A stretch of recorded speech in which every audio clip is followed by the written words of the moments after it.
India news में आपका स्वागत है और मैं आयुषी विजयवर्गीय आपके साथ और आप देख रहे हैं स्पीड न्यूज। तो चलिए शुरू करते हैं खबरों का सिलसिला फटाफट अंदाज में। चीन ने 6 साल पहले की थी कोरोना की भविष्यवाणी, अमेरिका के हाथ लगा खुफिया दस्तावेज। इस बीच चीन द्वारा बुलाई गई उच्च स्तरीय सुरक्षा परिषद की बैठक, विदेश मंत्री जयशंकर ने किया बैठक का बहिष्कार। दिल्ली के सीएम अरविंद केजरीवाल ने की केंद्र से 2 करोड़ 60 लाख वैक्सीन की मांग। केजरीवाल ने जानकारी दी कि मौजूदा वक्त में राज्य के पास सिर्फ 6 दिनों तक टीकाकरण के लिए वैक्सीन बची है। कोरोना काल में बेरोजगारों के लिए राहत की खबर, चिकित्सा विभाग ने संविदा सीएचओ की जारी की चयन सूची। चयनित 7,353 सीएचओ को ग्रामीण क्षेत्रों में किया जाएगा नियोजित। कोरोना का कहर, टेस्ट बेड और शमशान के बाद सूरत में डेथ सर्टिफिकेट के लिए लाइन। सूरत महानगर पालिका के 8वें जोन स्थित सिविक सेंटर पर देखने को मिली लोगों की लंबी लाइन। अपने स्वजनों के मृत्यु प्रमाण पत्र बनाने के लिए जद्दोजहद करते हुए नजर आए लोग। टीम इंडिया के तेज गेंदबाज प्रसिद्ध कृष्णा कोरोना पॉजिटिव पाए गए। वो आईपीएल के 14 सीजन में कोलकाता नाइट राइडर्स का हिस्सा थे। कोरोना से संक्रमित होने वाले वो केकेआर के चौथे खिलाड़ी हैं। अमेरिका न्यूयॉर्क सिटी के टाइम्स स्क्वायर पर हुई गोलीबारी, 4 साल की बच्ची समेत 3 लोग घायल। पुलिस ने बताया कि गोलीबारी 8 मई को 7वें एवेन्यू और 44वीं स्ट्रीट के पास हुई। इंडियन रेलवेज ने कोरोना के सामान्य मरीजों के उपचार के लिए देश के 7 राज्यों के 17 स्टेशनों पर आइसोलेशन कोच तैनात किए। फिलहाल इन राज्यों को 298 डिब्बे सौंपे गए हैं। कोरोना संक्रमण पर राहुल गांधी का केंद्र पर तंज, ट्वीट करते हुए कहा, शहरों के बाद अब गांव भी परमात्मा निर्भर। इससे पहले राहुल गांधी ने ट्विटर पर 2 तस्वीरें शेयर करते हुए लिखा, देश को पीएम आवास नहीं सांस चाहिए। देश में कोरोना का कहर लगातार जारी, 24 घंटे में कोरोना के 4,03,738 मामले। वही राहत की खबर, देश के 4 राज्यों में पिछले 24 घंटे में कोरोना संक्रमण से किसी की भी मौत की सूचना नहीं। आईपीएल की टीम चेन्नई सुपर किंग्स ने कोविड-19 महामारी के खिलाफ लड़ाई में अपना योगदान दिया। तमिलनाडु में कोरोना मरीजों के लिए 450 ऑक्सीजन कंसंट्रेटर की व्यवस्था की। पीएम मोदी ने पंजाब, कर्नाटक, बिहार और उत्तराखंड राज्यों के मुख्यमंत्रियों से की बात। आधिकारिक सूत्रों के मुताबिक पीएम मोदी ने इन राज्यों के मुख्यमंत्रियों से कोरोना की स्थिति पर चर्चा की। राजस्थान के सीएम गहलोत ने फिर की देशव्यापी लॉकडाउन की पैरवी, बोले लॉकडाउन की पहले से ज्यादा अब जरूरत। इसका फैसला केंद्र के स्तर पर होना चाहिए था। केंद्रीय स्वास्थ्य मंत्री हर्षवर्धन ने की गहलोत सरकार की तारीफ, कहा कोविड के बावजूद जुटे खुद मुख्यमंत्री। रघु शर्मा और टीम के काम को भी सराहा। दिल्ली में कल से मेट्रो बंद, 1 हफ्ते के लिए बढ़ा लॉकडाउन। तो वहीं यूपी में भी सख्तियां जारी, फिर बढ़ाया गया कोरोना कर्फ्यू, 17 मई तक रहेगा लागू। देश में कोरोना के मामले लगातार बढ़ते नजर आ रहे हैं। कुछ राज्यों में मामले जरूर कम, लेकिन मौत के आंकड़े अब भी डराने वाले। लगातार तीसरे दिन 24 घंटे में 4 लाख से ज्यादा मामले। काबुल में सैयद उल शुहादा हाई स्कूल के पास बम धमाका, 25 की मौत, बच्चे भी शामिल। स्कूल में लड़के और लड़कियां आते हैं पढ़ने, लेकिन सभी की टाइमिंग अलग। देश में कोरोना का संकट गहरा रहा और ऑक्सीजन की कमी अब भी चिंता का विषय बनी हुई है। ऐसे में भारतीय वायुसेना ने कमान संभाल ली है और C-17 विमान राहत कार्य में जुटा है। इंडियन एयरफोर्स ने मिशन ऑक्सीजन किया शुरू। सीकर के खीरवा गांव में हुई जानलेवा नादानी, संक्रमित शव का बिना कोविड प्रोटोकॉल की किया अंतिम संस्कार। अब कोरोना ब्लास्ट में 20 से ज्यादा की मौत, सैकड़ों पॉजिटिव। फर्स्ट इंडिया की खबर पर फिर लगी मुहर, बीजेपी विधायक दल के नेता चुने गए हिमंता बिस्व शर्मा कल लेंगे मुख्यमंत्री पद की शपथ।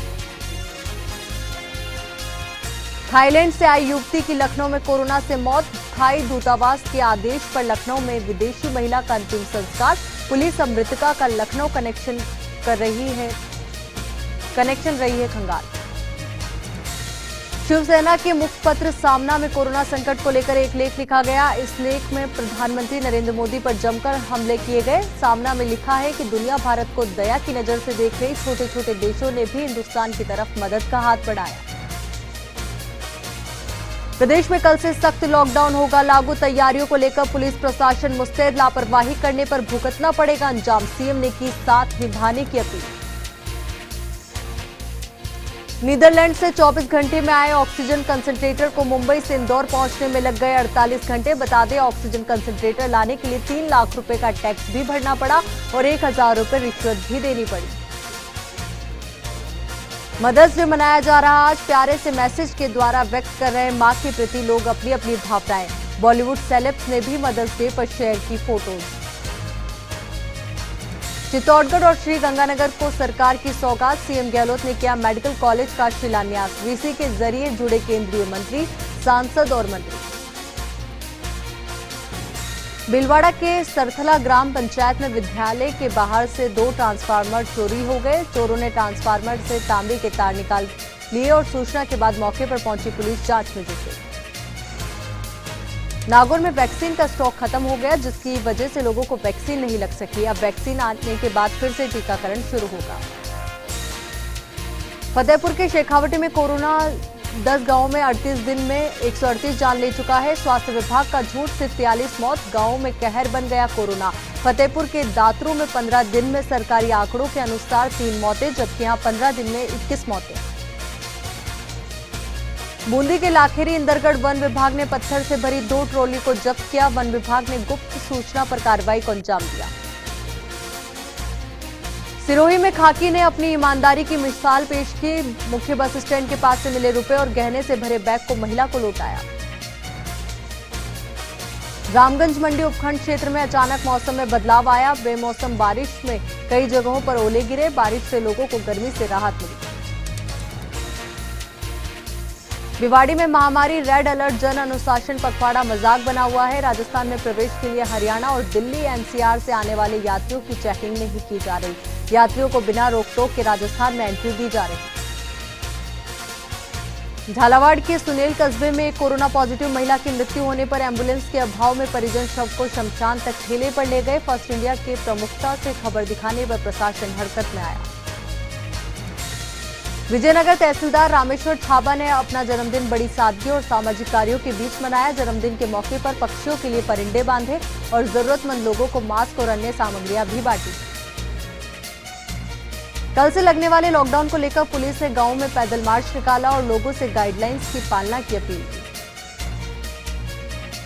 विजयनगर पुलिस ने ग्रामीण क्षेत्रों में फ्लैग मार्च किया। ग्राम पंचायत सताना में सरपंच निहाली देवी और पूर्व सरपंच अशोक कुमार साहू के साथ पुलिस जवानों के साथ फ्लैग मार्च निकाला। इस दौरान गांव की महिलाएं भी फ्लैग मार्च में शामिल हुई। झुंझुनू जिले के सूरजगढ़ ब्लॉक में भी बढ़ रहे कोविड संक्रमण को लेकर प्रशासन एक्शन मोड में है। एसडीएम अभिलाषा सिंह ने प्रशासन के साथ शहर में मोर्चा संभाला। दर्जनों निजी वाहनों के चालान काटकर उनसे 25,000 से अधिक रुपयों का जुर्माना वसूला। झुंझुनू में फर्स्ट इंडिया की खबर का असर हुआ है। लॉयंस क्लब के लोकार्पित भवन को एसडीएम शैलेश खेरवा ने सीज कर दिया। पाबंदी के बावजूद भी क्लब के भवन का लोकार्पण किया गया था। बारां जिले के मांगरोल उपखंड क्षेत्र के सबसे बड़े अस्पताल के साथ ग्राम पंचायत में संचालित पीएचसीओ के हालात खराब हैं। वरिष्ठ नेता दिनेश यादव ने लगाया 12 चिकित्सा विभाग पर लापरवाही का आरोप। अजमेर के मसूदा इलाके में कोविड-19 की जांच के लिए शनिवार को लिए गए सैंपल में 22 संक्रमित पाए गए। ग्रामीण क्षेत्रों में कोरोना पॉजिटिव मिलने से स्वास्थ्य विभाग में हड़कंप मचा हुआ है। सभी लोगों को आइसोलेट किया गया। गोगुंदा में थानाधिकारी प्रवीण सिंह सिसोदिया ने की कार्रवाई करते हुए 43 किलो अवैध अफीम डोडा चूरा के साथ तस्कर को गिरफ्तार किया। नशा तस्कर गाड़ी को छोड़कर पास के जंगलों में भाग छूटे थे। पुलिस ने पीछा कर तस्कर नेमीचंद मेघवाल को गिरफ्तार कर लिया। सायला उपखंड क्षेत्र के रेवतड़ा ग्राम पंचायत में जालोर कलेक्टर नम्रता विश्ननी ने आकस्मिक निरीक्षण किया। जिला कलेक्टर नम्रता ने प्राथमिक स्वास्थ्य केंद्र पर कोरोना संक्रमण को लेकर अधिकारियों को आवश्यक दिशा निर्देश दिए। बहरोड क्षेत्र में अचानक मौसम बदल गया। तेज गर्जना के साथ हल्की बारिश हुई। ठंडी हवा और बारिश से तापमान में गिरावट आ गई, जिससे लोगों को गर्मी से कुछ समय के लिए राहत मिली। बहरोड में कोरोना महामारी को पुलिस प्रशासन मुस्तैदी के साथ देख रहा है। क्षेत्र के गांव जखराना, जंटगावड़ा, भगवड़ी आदि में पुलिस ने फ्लैग मार्च निकाला। लोगों से कोरोना से बचाव और मास्क लगाने की अपील की। डूंगरपुर से अच्छी खबर है। जिला कोरोना संक्रमण से रिकवरी के मामले में प्रदेश में सबसे टॉप पर है। डूंगरपुर जिले की रिकवरी रेट 88% से ज्यादा है। ब्यावर में अलग अलग सामाजिक संगठनों ने वीर शिरोमणि महाराणा प्रताप की जयंती मनाई। इस दौरान जयंती के कार्यकर्ताओं ने महाराणा प्रताप की प्रतिमा पर माल्यार्पण के साथ उन्हें नमन किया। ब्यावर में एक शादी समारोह में प्रशासन ने 1 लाख रुपए का जुर्माना वसूल किया। शादी में करीब 100 लोगों ने शिरकत की थी। सिरोही जिला अस्पताल में 5 कोरोना मरीजों की इलाज के दौरान मौत हो गई। सभी मरीजों का कोविड वार्ड में इलाज चल रहा था। बीजेपी के अजमेर देहात जिलाध्यक्ष देवी शंकर ने बयान दिया है कि कोरोना महामारी के कारण ब्यावर विधानसभा में बढ़ते संक्रमण के कारण क्षेत्र की स्थिति दिन प्रतिदिन डरावनी हो रही है। 4 जिलों के मरीजों का इलाज अमृत कोट चिकित्सालय में हो रहा है। कोटा जिले के बालापुरा गांव में कोरोना को भगाने के लिए ग्रामीण गाइडलाइन का उल्लंघन करते नजर आए। ग्रामीणों ने धार्मिक अनुष्ठान के जरिए कोरोना के खात्मे की कामना की। ब्यावर में जनप्रतिनिधियों ने मुख्यमंत्री के नाम ज्ञापन देकर अपनी नाराजगी जाहिर की। लोगों का कहना है कि वैक्सीन टीकाकरण के लिए लोगों को भटकना पड़ रहा है। जालोर के आहोर में पुलिस ने लोगों को लॉकडाउन के प्रति जागरूक किया। इस दौरान पुलिस ने बेवजह घर से बाहर नहीं निकलने का संदेश दिया।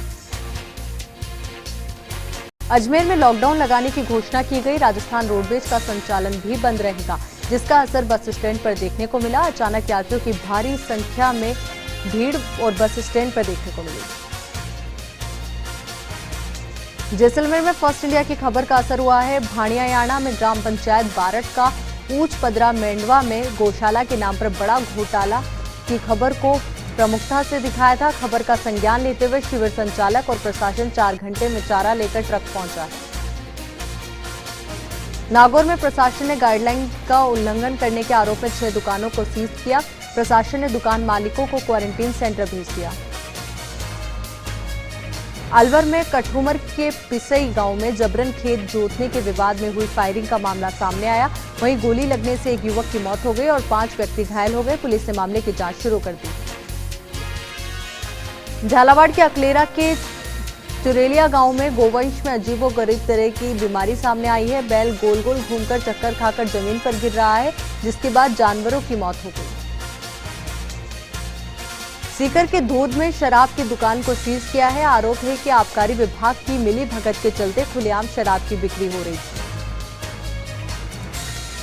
सिरोही जिला कारागृह में पिछले दिनों 52 लोग कोरोना संक्रमित मिले थे। कोरोना संक्रमित बंदियों के परिजनों की शिकायत पर विधायक संयम लोढ़ा और एसपी हिम्मत अभिलाष टांक जिला कारागृह पहुंचे।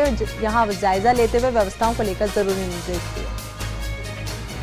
डूंगरपुर जिला कलेक्टर ने सुरपुर मोक्षधाम पर कोरोना संक्रमित शवों के अंतिम संस्कार के लिए राशि वसूलने की शिकायत पर दौरा किया। इस दौरान कलेक्टर सुरेश कुमार ओला ने अंतिम संस्कार में लगे कार्मिकों से संवाद किया और शवों का ससम्मान अंतिम संस्कार में किसी प्रकार की राशि नहीं लेने की बात कही। सांबर एसडीएम राजकुमार कसवा ने अलग अलग पंचायतों का निरीक्षण किया और कोरोना गाइडलाइन को लेकर जरूरी दिशा निर्देश दिए। नागौर की खिमसर में बढ़ते कोरोना संक्रमितों के मामले को लेकर ग्रामीण लापरवाह नजर आ रहे हैं। गांव में लोग कोरोना गाइडलाइन की खुलकर अवहेलना कर रहे हैं। सीकर जिले के धोद में शराब की दुकानों को सीज किया गया। दुकानदार खुलेआम शराब बेच रहे थे। नायब तहसीलदार ने कार्रवाई को अंजाम दिया। बूंदी के लाखेरी में वन भूमि पर खुलेआम कब्जे का मामला सामने आया है। भूमाफियों ने मिली भगत के चलते दुकानों का निर्माण करा दिया। लॉकडाउन की तैयारियों के तहत प्रतापगढ़ का पुलिस महकमा भी पूरी तरह सतर्क है। सभी चौराहों, गली मोहल्लों में बैरिकेड लगाकर आवागमन को बंद कर दिया गया। बिना वजह घूमने वालों को क्वारंटीन सेंटर भेजा जा रहा है। चूरू विधायक राजेंद्र राठौड़ ने हनुमानगढ़ी गौशाला में गायों के पिकअप से भरी 35 क्विंटल तरबूज रवाना किए। चूरू में खेजड़ी बचाओ हरियाली लाओ की शुरुआत पेड़ों के नीला धोदा व सफेदी मिलाकर पुताई करके की। इस अवसर पर सामाजिक कार्यकर्ताओं ने गांव के हर खेत हर खेजड़ी को बचाने का जन जागरण करने का संकल्प लिया। अकलेरा में अस्पताल प्रबंधन की लापरवाही से सरकार की मदद जरूरतमंद लोगों तक नहीं पहुंच पा रही। कस्बे के वरिष्ठ कांग्रेस नेता और नगरपालिका वाइस चेयरमैन सलीम मंसूरी ने एसडीएम को फोन पर दी जानकारी। चित्तौड़गढ़ में मुख्यमंत्री की अपील पर सबसे पहले जनप्रतिनिधि आगे आए हैं। युवाओं को फ्री वैक्सीनेशन के लिए मुख्यमंत्री सहायता कोष में 5,54,000 रुपए के चेक सौंपे गए। तारानगर में सोडियम हाइपोक्लोराइट के छिड़काव के लिए 25 स्प्रेयर उपखंड अधिकारी मोनिका को सौंपे। कोरोना संक्रमण को रोकने के लिए छिड़काव के लिए उपयोग में लिए जाएंगे। बांसवाड़ा में पुलिस ने सीज कर दिया है कई गलियों को। शहर की प्रमुख 45 गलियों को सीज किया गया है। शहर में आवाजाही पूरी तरह से बंद है। सीएम अशोक गहलोत ने श्रीगंगानगर में राजकीय आयुर्विज्ञान महाविद्यालय का वर्चुअल शिलान्यास किया। उन्होंने कहा कि केंद्र और राज्य सरकार सभी का उद्देश्य मिलकर संक्रमितों की संख्या में कमी लाना है। चित्तौड़गढ़ में लॉकडाउन से पहले पुलिस ने रूट मार्च निकाला और लोगों को लॉकडाउन में गाइडलाइन की पालना की अपील की। झुंझुनू के सूरजगढ़ में प्रशासन ने कोविड गाइडलाइन की पालना कराए जाने को लेकर सख्ती दिखाई। प्रशासन ने कई निजी वाहनों के चालान काटकर उनसे 25,000 का जुर्माना भी वसूला। उदयपुर में कोरोना के 1202 मरीज सामने आए हैं। इसके साथ ही जिले भर में आंकड़ा 44,438 पहुंच गया। कोरोना से मरने वालों की संख्या 424 हो गई। फिलहाल के बाद एक बार फिर से आपका स्वागत है। चलिए अब रुक करते हैं आगे की खबरों की ओर। बांसवाड़ा के कुशलबाग मैदान में दो गुटों के बीच जमकर पत्थरबाजी हुई, जिसमें एक युवक गंभीर रूप से घायल हो गया। घटना की सूचना पाकर मौके पर पहुंची पुलिस ने मामला शांत करवाकर युवक को अस्पताल में भर्ती करवाया। भिलवाड़ा पुलिस अधीक्षक विकास शर्मा ने शहर के कई चौराहों का निरीक्षण किया। इस दौरान बेवजह सड़कों पर घूमने वाले 161 लोगों को क्वारंटीन सेंटर भेजा। लाडनू के राजकीय उपजिला चिकित्सालय को बीजेपी और माथुर परिवार की तरफ से एक ऑक्सीजन कंसंट्रेटर मशीन मिली है, जिससे कोरोना मरीजों को काफी राहत मिलेगी। उदयपुर में एक किराना की दुकान में आग लग गई। सूचना पाकर मौके पर पहुंची दमकल की गाड़ियों ने आग पर काबू पाया। धौलपुर में एक शादी समारोह में कोरोना गाइडलाइन की धज्जियां उड़ाई गई। इसकी खबर मिलते ही मौके पर प्रशासन पहुंचा और 50,000 का जुर्माना लगाया। जैसलमेर के मोहनगढ़ कस्बे में प्रशासन ने दौरा किया। इस दौरान प्रशासन को 2 दुकानें खुली मिली, जिसके बाद दोनों दुकानदारों को क्वारंटीन सेंटर भेज दिया गया। जोधपुर के छोटे छोटे कस्बों में भी प्रशासन ने जागरूकता रैली निकालकर फ्लैग मार्च किया। इस दौरान प्रशासन ने कोरोना गाइडलाइन की पालना के लिए दिशा निर्देश दिए। कोरोना संक्रमण को देखते हुए मध्य प्रदेश से सटे झालावाड़ की 6 सीमाओं को सील कर दिया गया है और भारी पुलिस बल तैनात किया गया है। नौहर की श्री गौशाला में अंध गायों का ऑपरेशन करवाकर आंखों की रोशनी लौटाई गई। ये सभी ऑपरेशन विश्व धर्म चेतना मंच की तरफ से करवाए गए। सीकर में पुलिस ने फ्लैग मार्च करके लोगों को जागरूक किया। इस दौरान पुलिस ने लोगों से शादियां स्थगित करने की अपील भी की। बढ़ते कोरोना संक्रमण को देखते हुए श्री विजयनगर में पुलिस ने फ्लैग मार्च किया और लोगों को कोरोना गाइडलाइन की पालना के निर्देश दिए। आबू रोड में पालिका अध्यक्ष और पार्षद के जन्मदिन पर कोई व्यक्ति भूखा न सोए इसके संकल्प को साकार किया। इस दौरान अंबेडकर भवन में संचालित इंदिरा रसोई में कोविड गाइडलाइन की पालना करते हुए जरूरतमंदों को भोजन करवाया। सरदार शहर के बाजार पूरी तरह से बंद है और सड़कों पर सन्नाटा पसरा हुआ है। नागौर की रियाबड़ी में सरपंच और ग्राम विकास अधिकारी द्वारा सोडियम हाइपोक्लोराइट का छिड़काव करवाया गया। ये छिड़काव पंचायत के सभी मोहल्लों में करवाया गया। दौसा के भांडारेज कस्बे में पुलिस ने फ्लैग मार्च किया। इस दौरान पुलिस ने कार्रवाई करते हुए कई दुकानों को सीज भी किया। झालावाड़ और झालरा पाटन कस्बे में पुलिस ने फ्लैग मार्च किया। इस दौरान प्रशासन ने लोगों को जागरूक भी किया। डूंगरपुर जिले में लॉकडाउन की पालना को लेकर पुलिस ने फ्लैग मार्च किया। इस दौरान पुलिस ने लोगों को लॉकडाउन की पालना करने, बिना वजह घरों से नहीं निकलने और कोविड गाइडलाइन की पालना की अपील की। डूंगरपुर जिला कलेक्टर ने जिला कोविड अस्पताल का निरीक्षण किया। इस दौरान कलेक्टर ने वार्डों में व्यवस्थाओं का जायजा लेते हुए आवश्यक दिशा निर्देश दिए। डूंगरपुर पुलिस की स्पेशल टीम ने एक मकान से भारी मात्रा में अवैध शराब बरामद की। इसके साथ ही पुलिस ने 2 आरोपियों को भी गिरफ्तार किया। बैरोड विधायक बलजीत यादव ने अपनी मौजूदगी में राजकीय उप जिला अस्पताल में बाईपैप 6 मशीनों को शुरू करवाया। इस दौरान विधायक ने अस्पताल में भर्ती कोरोना मरीजों का हालचाल भी जाना। धौलपुर में जिला कलेक्टर राकेश कुमार ने नगर परिषद की सफाई टीम के 9 सदस्यों को सम्मानित किया। सिरोही में पुलिस ने समाज सेवी की मदद से एक अज्ञात के शव का अंतिम संस्कार कर दिया। पुलिस को ये शव 6 दिन पहले एक नाले से बरामद हुआ था। प्रतापगढ़ में कोरोना वैक्सीनेशन की रफ्तार काफी धीमी चल रही है। जिले में अब तक महज 1,20,000 लोगों को ही वैक्सीन लगी है। मुंडवा में ट्रेन की चपेट में आने से एक युवक गंभीर रूप से घायल हो गया। घायल युवक को सामुदायिक स्वास्थ्य केंद्र में भर्ती करवाया गया। झुंझुनू में नगर परिषद की तरफ से ऑटो रिक्शा रैली निकाली गई। इस रैली के जरिए लोगों को नई गाइडलाइंस के बारे में जानकारी दी गई। फिलहाल के लिए इस बुलेटिन में मेरे साथ इतना ही और खबरों के लिए देखते रहिए फर्स्ट इंडिया। नमस्कार।